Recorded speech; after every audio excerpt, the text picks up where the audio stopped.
এলা ভাই মার। আচ্ছা বুঝছি। এলা তেল, এবার সুন্দর করে লাগায় আমার। কি রে বন্ধু, তুই কি পাগল হয়ে গেছিস? কি শুরু করলি? আরে বাবা, এই যে তেল সুন্দর করে লাগায় আমার, আর নাইলে 20,000 টাকা লো। কি করবি? 20,000 টাকা লবি না এই যে তেল দিয়ে সুন্দর করে লাগায় মারবি? বন্ধু তুই প্যান্টটা পর। ভাবির সামনে না, ভাবির সামনে কি শুরু করলি তুই? তোরা যে 10 দিন ধরে কল দিতাছি, কল ধরস না কে? বন্ধু তোর তে যে 20,000 টাকা ধার নিছিলাম না, ওটা বন্ধু দিতে পারতাছি না, এজন্য লজ্জায় ফোনটা ধরি নাই। তোরা যখন টাকাটা ধার দিছিলাম কি কইছিলাম যে বন্ধু টাকাটা কিন্তু আমার না, এক বড় ভাইয়ের কাছ থেকে ধার লইয়া দিতাছি, টাইম মতো দিয়া দি। টাইম তো পার হইছে আরো 2 মাস হইছে, তো অর্ধেক তো মারছে ওই বড় ভাই, যে বড় ভাইটা ধার লইয়া তোরা টাকা দিছিলাম। তো চিন্তা করছি অর্ধেক যখন মারছে, অর্ধেক যখন খাইছি, তো আরো লই। এর লেগে ওই বড় ভাইতে আরো 20,000 ধার লইয়া তোরা কল দিতাছিলাম, তুই তো কল ধরস না। এর লেগে তোর লগে সরাসরি দেখা করতে এলাম।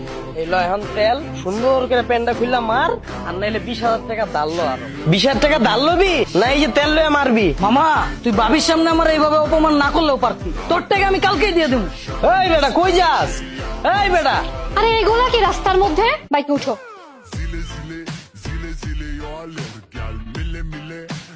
এই নামো তো। স্যার একটু মারেন, খারান বুঝছি।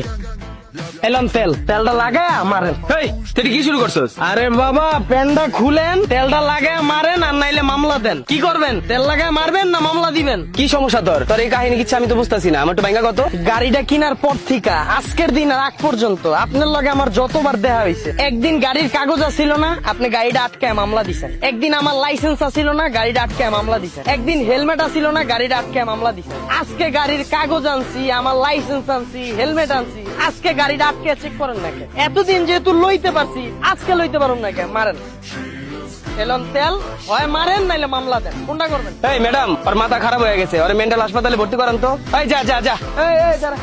আরে তেল আনছি, মারেন নাইলে মামলা দেন। আরে দূর, রাস্তার মধ্যে কি শুরু করলো এগুলা? বাইকে উঠো।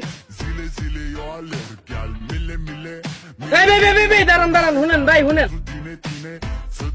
এলন ভাই তেল মারেন। মানে? আরে ভাই মানে বুঝেন নাই, 2 দিন আগে যে আমার স্যামসাং ফোনটা ছিনতাই করে লয়ে গেলেন, এই যে এই জায়গাতেই তো। এরপরে আমি এই যে আইফোন 14 লইছি ভাই, তখন ওই সময় তো পুরাটা মারতে পারেন না, এর লেগে এই যে তেল লয়ে আইছি, হয় পুরাটা মারেন আর নাইলে এই যে আইফোন 14 আবার ছিনতাই করে লয়ে যান। কোনটা করবেন? এই যে তেল লয়ে আইছি মারবেন নাকি আইফোন 14 লইবেন? হাই এদিকে আসো। কি সমস্যা? সকাল থেকে এমন পাগলের মতো করতেছো কেন? আয় হায়, আমি তো ভুললেই গেছিলাম, সবাই আমারে যেমনে মারতেছে তুমি আবার বাদ যাবে কে? লো লো মারো। এই দাঁড়াও, ফাইজলামি শুরু করছো? তুমি তোমার ফ্রেন্ডকে টাকা ধার দিয়ে নিজে বাস খাইছো, ছিনতাইকারী তোমার ফোন নিয়ে গেছে, তুমি ওইখানেও বাস খাইছো, তো তুমি আমাকে কেন বলতেছো? আমি তোমার সাথে কি করছি? এই প্রশ্নটা একবার নিজেকে করো তো। আপনারা অনেকে জানেন গত